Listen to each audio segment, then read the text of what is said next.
दोस्तों जैसा कि आज है 18 सितंबर 2023 और आपने देखा होगा आंसर की जो चैलेंज की डेट दी गई थी सीबीएसई बोर्ड के द्वारा उनकी ऑफिशियल नोटिस पे वो दी गई थी 15 सितंबर से 18 सितंबर तक जो है आप चैलेंज कर सकते थे। ऐसे में काफ़ी अभ्यर्थियों के कमेंट आए हुए हैं कि मैम क्या आंसर की चैलेंज की डेट बढ़ेगी या नहीं बढ़ेगी। वहीं कई अभ्यर्थियों के कमेंट आए जिनके नंबर 82 से नीचे हैं, 81 वाले हैं, 80 हैं, 79 है, 78 हैं, उनके कमेंट आए हुए हैं। वही जनरल वालों का हाल है जो जनरल में है, जिनके 89 पे रुके हुए हैं, 88 है, 87 है, 86 है, 85 है, इस तरह से उनके कमेंट आए हुए हैं कि मैम क्या इतना नंबर हमारा प्लस हो सकता है या नहीं हो सकता है। तो सब कुछ हम लोग डिटेल में जानेंगे। दोस्तों यहाँ पे आप लोग स्क्रीन पर भी देख पा रहे होंगे जो उनकी ऑफिशियल नोटिस है उनमें उनके द्वारा साफ साफ बताया गया था कि उम्मीदवारों के लिए उत्तर कुंजी जो है ये 15 सितंबर 2023 से 18 सितंबर 2023 तक टाइम भी बताई गई है रात 11:59 तक उनकी ऑफिशियल वेबसाइट ctet.nic.in पर उपलब्ध लिंक के माध्यम से चुनौती देने का प्रावधान है।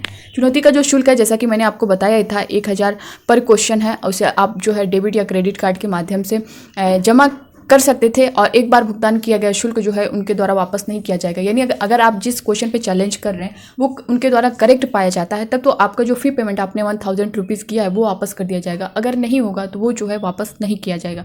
इसके बारे में मैं आपको बता भी चुकी हूँ। और दोस्तों यहाँ पे डेट बढ़ाई जाएगी या नहीं बढ़ाएगी सब कुछ हम लोग क्लियर करेंगे। आप लोग बने रहिएगा वीडियो के लास्ट तक बिना स्किप कर। दोस्तों नए हो चैनल पर सब्सक्राइब कर लीजिएगा, बेल आइकन को प्रेस कर लीजिएगा ताकि सीटेट से रिलेटेड या किसी भी शिक्षक भर्ती से रिलेटेड हर ऑथेंटिक अपडेट आपको टाइम पर मिलती रहे। और दोस्तों आपसे यही रिक्वेस्ट करूँगी इस वीडियो को ज़्यादा से ज़्यादा शेयर करिएगा क्योंकि इस वक्त जो है सीटेट के काफ़ी अभ्यर्थी परेशान इन सारी चीज़ों को लेकर के, तो उन तक जो है सही जानकारी पहुंच सके। और आप लोग जितने भी देख रहे हो प्लीज़ आपसे रिक्वेस्ट करूंगी इस चैनल को सब्सक्राइब कर लीजिएगा ताकि सीटेट से रिलेटेड या किसी भी नई वैकेंसी से रिलेटेड हर अपडेट जो है आपको टाइम पर मिलती रहे। अब दोस्तों यहाँ पे बात कर लेते हैं कि आंसर की जो डेट है चैलेंज करने की वो बढ़ेगी या नहीं बढ़ेगी। दोस्तों देखिए आज तक अगर सीटेट या सीबीएसई बोर्ड द्वारा देखा जाए तो जो आंसर की चैलेंज की डेट दी गई ना वो कभी बढ़ाई नहीं गई है। तो आपकी ऑलरेडी जो है 15 से 18 तक डेट दी गई है। आपके पास अगर क्वेश्चन चैलेंज इतना टाइम बहुत है, इनफ है, तो यहाँ पे डेट बढ़ाने की कोई बात ही नहीं है। कोई डेट यहाँ पे नहीं बढ़ने वाली है, आज ही जो है लास्ट डेट है। दूसरी बात यहाँ पे अभ्यर्थियों के कमेंट आ रहे थे कि मैम इतने नंबर वाले क्या पास हो सकते हैं, तो इस पर अभी हम लोग बात करेंगे। क्वेश्चन चैलेंज की बात कर लेते हैं। काफ़ी अभ्यर्थियों के कमेंट आए हुए हैं कि मैम जो है ईवीएस पे आप जो है चैलेंज कर दीजिए, हम लोग और अदर पे कर लेंगे। तो दोस्तों देखिए ईवीएस पर मैंने 2 क्वेश्चन पर चैलेंज कर दिया है।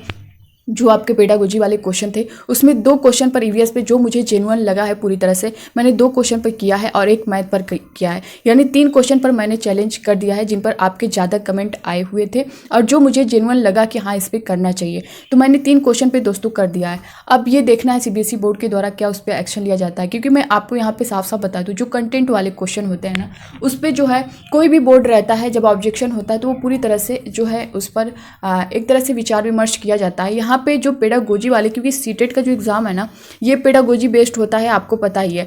तो इसमें क्या होता है कि पेडागोजी वाले में जैसा कि मैंने आपको बताया भी है इससे पहले कि इसमें जो है हर टीचर अपने अकॉर्डिंग उस क्वेश्चन का जो है आंसर खुद से अपने एक तरह से कहें कि अपना तर्क वहाँ पे यूज़ करता है। तो यहाँ पे जो पेडागोजी वाले क्वेश्चन हैं उस पर अभी मान लीजिए कुछ टीचर हैं, 2-4 टीचर हैं, उनको जब वो क्वेश्चन दिया जा रहा है तो कुछ उस पर अपना ए बताएंगे तो कुछ सी के साइड जाएंगे। तो इस तरह से होता है और इसी वजह से आपने देखा होगा कि आपके नंबर जो है 9 से 10 माइनस जा रहे हैं। वो क्यों जा रहे हैं आपने देखा भी होगा कि कंटेंट वाले जो क्वेश्चन आपके सीटेट के हैं उस पर नहीं जा रहे हैं, सिर्फ पेडागोजी वाले जो क्वेश्चन है उसी पे माइनस जा रहे हैं। तो ऐसा क्यों है, इसका रीज़न यही है कि हर टीचर जो है पेडागोजी में अपना जो है तर्क देता है। यही चीज़ जो है वहाँ के सीबीएसई बोर्ड द्वारा जो वहाँ के एक्सपर्ट हैं उनके द्वारा जो आंसर की बनाई गई है, बताया गया है, उसमें उन्होंने अपने अकॉर्डिंग जो है उसका आंसर दिया हुआ है। फिर भी जो है कुछ अभ्यर्थी जो है जिस पर चैलेंज करना चाहें कर सकते हैं, पूरी तरह से वो स्वतंत्र हैं। लेकिन मुझे लगा कि मुझे करना चाहिए क्योंकि बहुत से अभ्यर्थी इसको लेकर के परेशान हैं। बहुत से अभ्यर्थियों को फ़ी वाली प्रॉब्लम है या फिर कुछ अभ्यर्थी जो है उनको अभी डाउट में है कि करना चाहिए या नहीं करना चाहिए। तो दोस्तों यहाँ पे करने से ये मतलब होगा कि जिनका 1-2 नंबर से रुक रहा है ना, ज़्यादा की अभी हम लोग बात नहीं करेंगे। मान लीजिए जिनका 81 पे रुका है या फिर 89 पे रुका है, इस तरह से जिनका 80 पर रुका है या फिर 88 पर रुका है 1-2 नंबर से, तो आप समझ सकते हैं कि 1 नंबर से कोई अभ्यर्थी जब नहीं क्वालिफाई हो पाता है, 1 नंबर से उसका रुक जाता है, तो उसका दर्द वो अभ्यर्थी बहुत अच्छे से समझ सकता है। तो यहाँ पे बहुत से अभ्यर्थी जो मुझसे कनेक्टेड हैं, इस चैनल से कनेक्टेड हैं, उनके कमेंट आए हुए हैं, मैंने उनको देखे हैं। दोस्तों मैंने जो है ईवीएस पे आपका जो है 2 क्वेश्चन, ईवीएस के 2 क्वेश्चन पे मैंने चैलेंज कर दिया है और 1 मैथ के क्वेश्चन पे किया है। मुझे जो देखिए जेन्युइन लगा है मैंने उस पर कर दिया है। बाकी जो आपको लग रहा होगा आप पूरी तरह से स्वतंत्र हैं, आप कर सकते हैं। 3 क्वेश्चन पे मैंने चैलेंज कर दिया है और उस पर कुछ अभ्यर्थियों के ये भी कमेंट आए थे कि मैम आप ईवीएस पे कर दीजिए। ज़्यादातर बच्चों के यही कमेंट आए थे कि मैम आप ईवीएस पे कर दीजिए। तो दोस्तों मैंने ईवीएस पे कर दिया। ईवीएस के 2 क्वेश्चन मैंने कर दिया है और एक मैथ का 3 क्वेश्चन पर मैंने चैलेंज किया है। बाकी अब आपको लग रहा होगा तो आप लोग करिएगा, लेकिन दोस्तों आपका क्वेश्चन जो भी होगा जेन्युइन होना चाहिए और उसका जो है एक प्रूफ होना चाहिए कि हाँ ये जो है इसका राइट आंसर है। क्योंकि आपके चैलेंज करने के बाद फिर से जो है उस क्वेश्चन का डिटेल वो लोग निकालेंगे, उस पर जो है एक्सपर्ट द्वारा उस चीज़ पर जो है डीपली उन चीज़ों को सर्च किया जाएगा। उसके बाद जो है अगर करेक्ट पाया जाएगा तभी जो है वो नंबर को प्लस करेंगे, वरना नहीं करेंगे। वो उन्होंने तो अपने अकॉर्डिंग सही दिया है, ऐसा नहीं है कि वो आंसर की इतने लाख बच्चों की आंसर की दे रहे हैं तो ऐसे ही उठा के दे देंगे। उन्होंने अपने अकॉर्डिंग दिया है जो ठीक दिया है। लेकिन हर किसी का जो एक तरह से कहें, अगर हम प्रीवियस ईयर क्वेश्चन उठा लें, जैसे पेडागोजी वाले क्वेश्चन में हम प्रीवियस ईयर क्वेश्चन उस अकॉर्डिंग हम चल रहे हैं, कुछ अपने तर्क के अकॉर्डिंग चल रहे हैं, तो हमें लग रहा है कि हाँ ये क्वेश्चन इसका आंसर ये होना चाहिए। तो मुझे जो लगा मैंने कर दिया है दोस्तों। बाकी अब आपको जिस सब्जेक्ट में लग रहा होगा, लैंग्वेज में लग रहा होगा, क्योंकि मुझे लैंग्वेज के सारे पेपर तो मेरे पास है नहीं। हाँ जो थे मेरे पास, जैसे मेन बुकलेट था तो वो मुझे पता है, और हिंदी का इंग्लिश का जो मेन बुकलेट में होता है। अदर जो लैंग्वेज वाले हैं उनका तो मुझे नहीं पता, लेकिन जो मुझे जेन्युइन लगा है, जो कई अभ्यर्थियों द्वारा मेरे यहाँ क्वेश्चन भी भेजे गए। इससे पहले की वीडियो में मैंने आप सभी को डिटेल बताया भी है कि दोस्तों इस क्वेश्चन पे, क्योंकि भेजने को तो बहुत सारे बच्चों ने भेजा है और क्वेश्चन नंबर बता रहे हैं, लेकिन दोस्तों मैं आपसे बार बार यही कह रही हूँ कि क्वेश्चन ये नहीं है कि हाँ इसका आंसर ये हो सकता है या फिर ये होना चाहिए। आपके पास उसका प्रूफ होना चाहिए कि हाँ ये करेक्ट है, ये जो है नहीं करेक्ट है। इस तरह से आपको बात करनी है। बहुत से अभ्यर्थी कर रहे हैं कि इसका ये होना चाहिए, इस पे डाउट लग रहा है। नहीं दोस्तों, इस तरह से नहीं होता। इस तरह से आप करेंगे तो सारे क्वेश्चन पे ही आपको डाउट लगेगा, जितने भी पेडागोजी के क्वेश्चन हैं। तो जो जेन्युइन है उसी पे करना है, जो भी हो। तो यहाँ पे मैं आपसे यही कहूँगी, ईवीएस के लिए अगर जो बच्चे करना चाहें तो आप लोग मत करिएगा, मैं कर चुकी हूँ।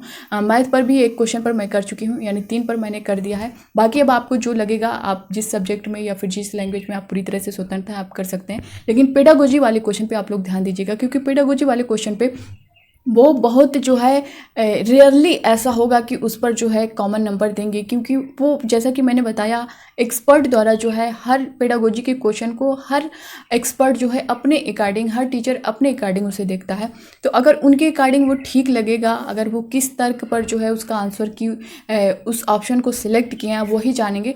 तो इस तरह से पेडागोजी वाले पे एक तरह से रिस्क लेना हो जाएगा कि आपके जो 1000 रुपीज़ हैं वो वापस होंगे या नहीं होंगे। फिलहाल मैंने तो कर दिया है, आगे देखते हैं क्या होगा। दूसरी बात, यहाँ पे 78 वाले जो अभ्यर्थी हैं, 78 वाले हैं, 79 वाले हैं, 80 वाले हैं, उन सभी के कमेंट आ रहे हैं कि मैम क्या हम लोग को 4 से 5 नंबर मिल सकता है।